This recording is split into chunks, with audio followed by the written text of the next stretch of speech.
and many other organizations. And Sana, I can tell you, I worked on the invitation letters to the CSOs, and I was shocked that perhaps you had more than 300 civil society organizations in this country. But it demonstrates the commitment of government to listen to very diverse perspectives, take suggestions on how to fight this. And so when the minority says that the engagement with the CSO is nothing but a publicity gimmick, you can tell that the MPP has really not left itself in the way in which it's misgoverned this country into the abyss. Not too long ago, the past government was not willing to listen to what you would call dissenting opinion. It is the reason why my brother here, Ebu, who was once an MPP person, even became a member of the Movement for Change. Because even in their own party, views of people who felt that things could be done better were just relegated to the background. And so the MPP is not used to a governance style that allows people to express their contrary opinion. That actually brings different perspectives on board. It has to be that some few people in the MPP would then be described as the repository of all knowledge. Anybody else must go to sleep. I think that's how they say it. And that is not a good approach to governance. And so I want to say that this morning on behalf of President Mahama and the government of Ghana, every view calling and asking that something should be done about Galamsey, we hear them. When the Catholic bishops speak, a very consistent organization that has spoken in the past, we think that the concerns are legitimate. And I must say that even after during the engagement with the CSOs, the rep of the Catholic bishop said, we are satisfied and we are optimistic about what we see government doing. So this is a group that acknowledges that we have a menace to fight. And we call on those with the powers to fight it. But we must also applaud the efforts of the government. Because not too long ago, we were being told that, oh, first of all, there is no Galamsey. And even if there was Galamsey, it is something that has been with us every time. That is a very factual statement. We were told that, you know what, do not politicize Galamsey.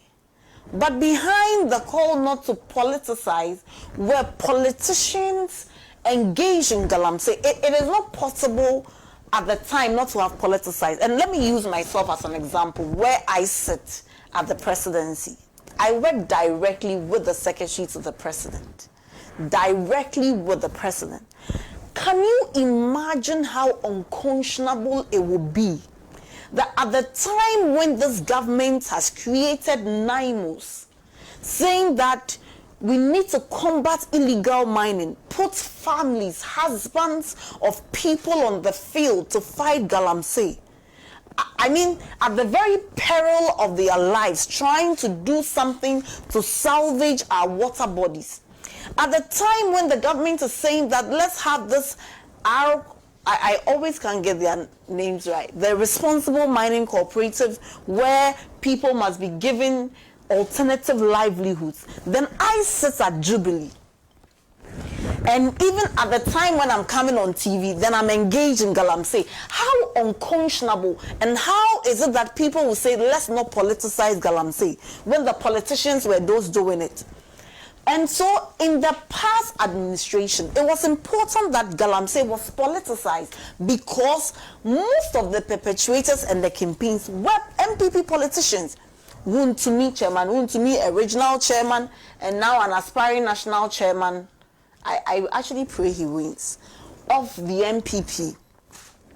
Kate Jemfua, a national women's organizer, and many other regional and constituency executives and people who were in Jubilee House directly working with the president were those who had both legal and illegal mining concessions. And we were being told that, you know what, Ghanaians should join us to fight the MPP politicians who were doing Galamsey. And so it's important for us to know that what is happening in the past, or what happened in the past, is not what is happening today. Today, you don't have anybody at Jubilee House who is engaged in illegal mining. You don't have any appointee, a minister, howsoever described, engaged in illegal mining. And you know the beautiful thing? President Mahama'S says that as an appointee of this government, you cannot even engage in legal mining. If you want to engage in legal mining, nobody faults you because the laws of Ghana allows you. But you must relinquish your position so that you can go and engage in the business of what you call legal mining. And so even for political appointees, legal mining have been banned because we don't want NIMOs getting to a certain concession and some NDC member bringing documents and saying that, oh, this is legal mining. That demonstrates one of the highest level of commitment any president would demonstrate in our history, in our quest to keep this menace of Galamsey. In the past, when even the Minerals Commission itself said Akunta Mining was engaged in illegal mining, the president came out and cleared him. And you know, Wuntumi will have his day in court. And Wuntumi is in court. And I am an ardent believer in everybody should be presumed innocent until and unless proven guilty. So he will have his day in court. And I wish him all the best. I mean, on a lighter note, I actually like him a lot. If you see him in person, he's very quiet. So I actually like him a lot. But it's not about my personal feeling. It's not about, at the time when the Minerals Commission said that this company was engaged in illegal mining, no mean a person than the president came out to say that Akunta Mining was not engaged in illegal mining. And Tana, the shocking aspect is that at the time the president was making the statement that Akunta Mining was not engaged in illegal mining, there was a police CID investigation report that indicted Wuntumi. It is the basis for which today he's been charged. And so you could tell that in the past, the government was not just committed to fighting the menace of illegal mining. They felt it was a political decision, because we were going into an election and they needed to, develop a communication guideline, give people immunities to mine, and like the Professor Frimpong Watten's report and tape said, party here sika. The MPP party then needed money. What do we have today? First of all, we have a government that is committed and acknowledges that this is a threat to society and everybody. We have a government that acknowledges that when political appointees are involved, the fight becomes difficult for both the security services, and so has banned political appointees from both legal and illegal mining and all forms of mining howsoever described. We have a government that has set up the NIMO Secretariat, that today one of the most consistent journalists, Erastus Asaridonko, who in the past could not even express an opinion on matters of illegal mining without his life threatening, today is even telling us about the good work that NIMOS is doing. We have a government that has instituted an alternative responsible livelihoods for people in the hope that many will abandon the pits while we aggressively fight them. This week, if you know the work NIMOS has done in the Western and the Western North region, I think we must just commend them. We may not get to where, we are not where we are. We want to see our water bodies clean. We want to go back to the river bodies as they were in 2016. We want people to be able to have river as a source of swimming, as a source of water for many other domestic purposes. We acknowledge as a government we are not there.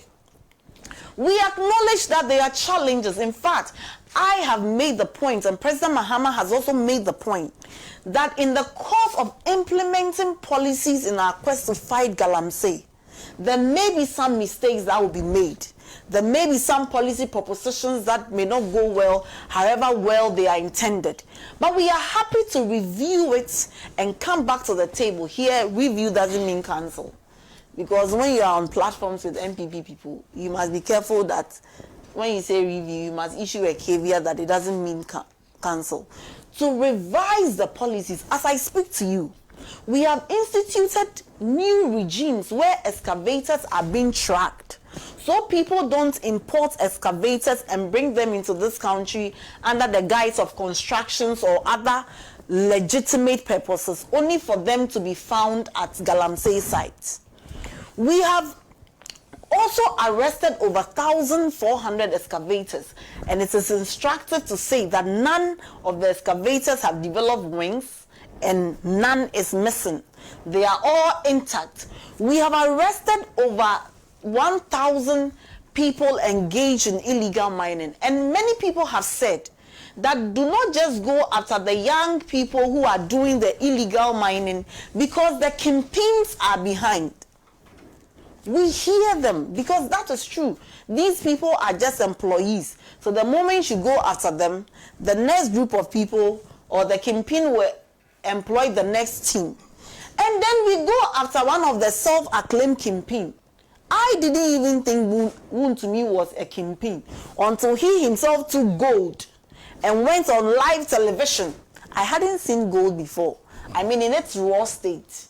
I know that people have gold bracelets and all that, but I haven't seen gold in its raw state before until Woon to me went on TV and practically had to show people gold. He made so much money that at a point he wanted to buy Chelsea football team. Was it Chelsea or Manchester? Chelsea. He wanted to buy Chelsea. He was bidding with world millionaires and billionaires. Today, the government says that there is a report that indicts Chairman Woon to me that says that he's one of the kingpins behind Akunta mining. And the government is then going after the kingpin. We hear you when you say, don't go after just those, doing the menial jobs. Go after the kingpin. Government takes an action. And they say, because Woon to me is a politician and an MPP person, his political party and political association should by in itself be an immunity to all alleged crimes he may have committed. Where do we say? So what is the expectation of the NPP when it comes to government fight to Galamsey? I want to tell the people of Ghana to keep faith with President Mahama. President Mahama is not a beneficiary of illegal mining. President Mahama does not have appointees who benefit directly or indirectly from illegal mining. President Mahama is the president that when you petition that his own appointee just has a vision to make $1 million, he would take the person off within a twinkling of an eye. President Mahama is the one that when there are allegations of misconduct against his own party members, at a time when his government is even enjoying a goodwill, he will refer them to the appropriate authorities for them to be investigated. And he has demonstrated that commitment. And so I want the people of Ghana to be rest assured that if there is any government that has the political will to fight the menace of illegal mining, it is the NDC government. If there is any government that is listening to diverse opinion, diverse suggestions, and calling on stakeholders to say that bring perspectives to bear in our quest to fight this menace, it is the NDC government. And so I want the people of Ghana to keep faith with this government. And you know, in all these discussions, I would not want to equalize. But sometimes when I listen to my friends in the NPP, I ask, what is happening to these group of people? So naturally, the thing is bad. The NPP is saying that, you know what, in 8 years, we granted in excess of over 1,500 licenses for people to engage in mining. In fact, we granted mining leases for people to mine in forest. We brought the LI 2462, and we said that that was the right thing for us, even though we intended to fight Galamsey. But some reason, yes, for 8 years, we may have destroyed the water bodies. We may have done whatever damage you claimed there were before you came to power. But you used 9 months and 10 months to fix it quick. Fix all the mess we created in 9 months. Why can't you just fix it in 9 months? Let other people say this so we can have the opportunity to explain to them. Let other people express these concerns and views so we can say that, you know what, maybe you don't appreciate things from a certain perspective. So let's try and bring new perspectives on board. But let me even ask, assuming for every mess the NPP created, for every day of the mess they created, the NDC also needs 1 day to undo the mess. I want to ask them, and maybe our viewers and listeners can help me with the mathematics. How many days would the NDC need to undo such a mess? You know, when we were in school, they used to ask us to find X. These days, we are finding X in NPP. So if NPP use 365 days. I want to do this calculation on TV. 365 days times 8 years, that's 2,920 days. So for each day, assuming they created 1 inch of mess, how many days do they expect the NDC to use to undo their mess? Yes, we admit we are undoing the mess in the economy. Today, I'm just seeing that Fitch and Moody's have upgraded us from CAA 2 to CAA 1. We are moving from the junk status. We know that there are economic indicators. Today, we've moved inflation to a single-digit inflation. We are hoping that it would reflect on other critical areas. Lending rates, I mean, I don't even want to be regurgitating some of these things because I believe that macroeconomic indicators must reflect in the micro so that the lives of people are better off than we came to meet it. But there are signs to show that this government is committed to undoing all your mess, all the mess the NPP created. And we are undoing it, and it's the greatest commitment of President Mahama. But in the area of Galamsey, someone should help me find the X. If you use over 2,920 days to create a mess, how many days do you expect the NDC to use in trying to correct the mess? We recognize that the responsibility is on us. We recognize that we have now all the apparatus of the state to make sure that these things are done rightly. And we are doing our best. And I can assure the people of Ghana that trust the process. Keep faith with the NDC. Trust President Mahama, a man who has so much integrity that he will not tell you one thing in public and do another in private. A man who has shown that I want to do things right in my second coming. I want to help us to build the Ghana we want. Do not listen to the noises. And while we welcome diverse opinion in our quest to fight this Galamsey, I think maybe the NPP should exercise some restraint. I think they are in a bit of like emotional, they have some mixed emotions going on for them at this point. They don't know whether to focus on Ghana, to focus on their flag bearership race, to deal with the disappointment, to get movement for change people back to the party. A lot is going on for them, and we can appreciate it. But the commitment of the NDC government remains that members of the NDC will not profit from a crime that endangers all of us, because when you buy water, when you buy food, it will not ask you for your party card. When the effects are there, sometimes even those who are engaged in the Galamsey, they may have more money to even have access to other facilities outside the country compared to those who may not be directly involved. And so we recognize that we are all endangered species. And I can give the people the assurance that the NDC government would fight Galamsey. And with time, people will appreciate the many things that this government is doing.